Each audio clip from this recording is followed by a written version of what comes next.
नमस्कार, आपण पाहत आहात सह्याद्री न्यूज, आवाज महाराष्ट्राचा। रात्रीची वेळ, कोयता, लोखंडी रॉड घेऊन घरात घुसलं टोळकं।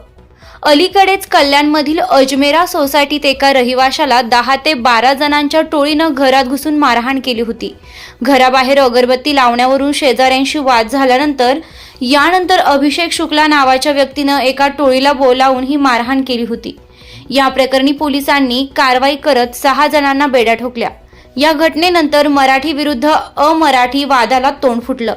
ही घटना ताजी असतानाच आता कल्याण पूर्वमध्ये देखील अशीच एक घटना घडली आहे, ज्यात काही तरुणांनी घरात घुसून एका व्यक्तीवर जीवघेणा हल्ला केला आहे।